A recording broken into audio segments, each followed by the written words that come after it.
Now, what I want us to notice is that Pete Greig has this excellent quote that I want to share with you.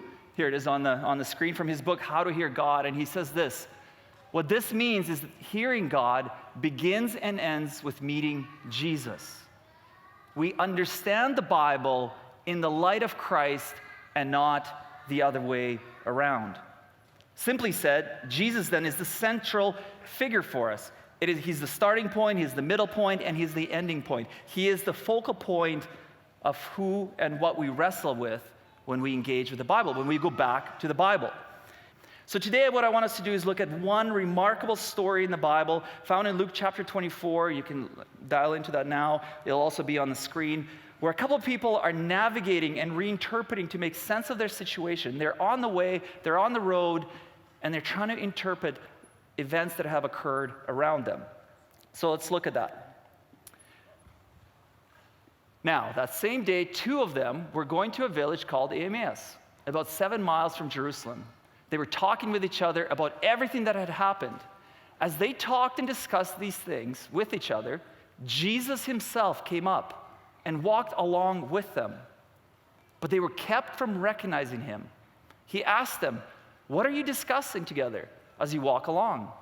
They stood still, so they stopped, their faces downcast. One of them, named Cleopas, asked, Are you the only one visiting Jerusalem who does not know the things that have happened there in these days?" I love this story. It's one of those stories that grips my heart about how we encounter and navigate our stories with Jesus. It's actually one of my favorite stories in the Bible. There's two people on this journey, they're having a conversation, and they encounter Jesus on the way. They encounter him on their way home. And on this ordinary journey that they're having, this is some of the things I want to pause and kind of dissect here a little bit.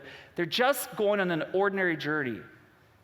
And in that journey of wrestling and grieving and trying to understand what happened to Jesus, trying to understand their Bible, trying to understand their local news of the things that just occurred, they're full of questions, trying to make sense of life, trying to make sense of tragedy in life.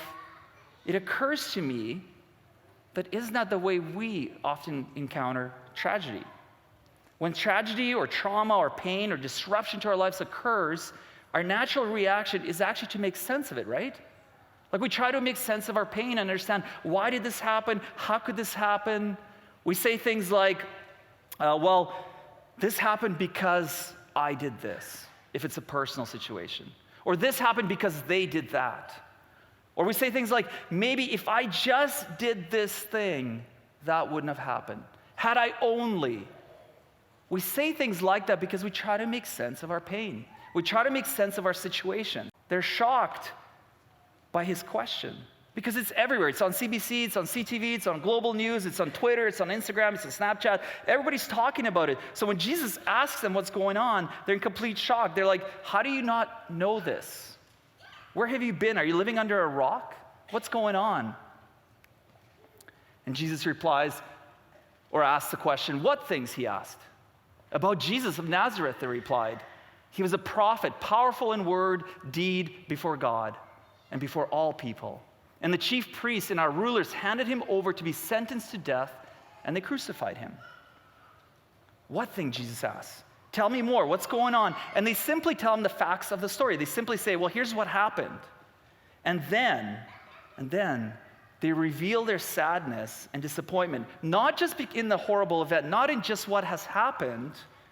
They reveal their disappointment in what they thought was going to happen for them through Jesus. But we had hoped that he was the one who was going to redeem Israel. And what is more, it is the third day since all this took place. We had hoped. We had an idea of what and how God would act. He was going to save us. We had a hope of what that would look like, both politically, sociologically, religiously. We had it all figured out. He was going to do these things for us. You see, I too have a hope. If I'm honest, I have many hopes. I have grown up in the church. I have studied in theological institutions. I've studied theology. I have read diverse books on the subject of God. I have lived through stages of certainties and uncertainties of faith. I too have a hope. And I would venture each of us in this room have a hope. Maybe hope for relationships, hope for politics, maybe hope that the service doesn't go too long. We all have hopes. And these two on the Emmaus Road, their hope is not out of whack or crazy hope. They lived in a place and space where their people were subjugated by an empire. They were controlled, dominated, told what they can and can't do, how to live, how to worship, how to speak, how to pay their taxes. They were under a regime. And as the people of God, they had reason to believe that God would rescue them from this tyranny of oppression. After all, He's a God who rescues. Their hope was a good hope. They had the right to reign. And don't we have hopes when it comes to God and life? And don't we as well come to these hopes through understanding of what justice should look like? Through how we read the scriptures, through what we believe is right and wrong. Don't we carry hopes into our everyday moments of life? In addition, they continued, some of our women amazed us. They went to the tomb early in the morning but didn't find his body. They came and told us that they had seen a vision of angels who said he was alive. Then some of our companions went to the tomb and found it just as the women had said, but they did not see Jesus. Not only has Jesus not accomplished to redeem Israel as they thought he would, he's now gone. And there's angels and things are happening, and they don't know what to do with these events. They don't know what to do with this news. Jesus said to them, "How foolish you are, and how slow to believe all the prophets have spoken. Did not the Messiah have to suffer these things and then enter his glory?" And beginning with Moses and all the prophets, he explained to them what was said in all the scriptures concerning himself. He explained the Bible for them. But what I also love is in that moment, Jesus retells them a familiar story of God. He retells the law and the prophets, the Old Testament. He tells them the stories they know. But he adjusts their lens. He reorientates their imaginations about God through Jesus. He adjusts their GPS. He gives them a perspective of the terrain they find themselves in. What we are witnessing in this small exchange, in this small Emmaus story, the reason the story is so significant and so beautiful when we come back to scriptures is that in this story, there's an exchange, this dynamic picture of what is the Bible, and it is being explained and explored as a dynamic dance between God's written word in the Bible and his final word in Jesus. As they approached the village to which they were going, Jesus continued on as if he were going to go further. But they urged him strongly, "Stay with us, for it's nearly evening, the day is almost over." So he went in to stay with them. When he, that's Jesus, was at the table with them, he took bread, gave thanks, broke it, and began to give it to them. Then their eyes were opened, and they recognized him, and he disappeared from their sight. They asked each other, "Were not our hearts burning within us while he talked with us on the road and opened the Bible to us?"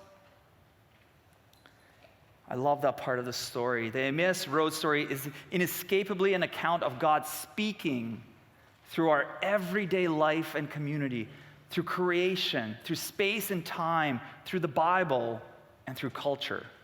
And Jesus joins in and speaks in through our relationships as we encounter and wrestle the Bible.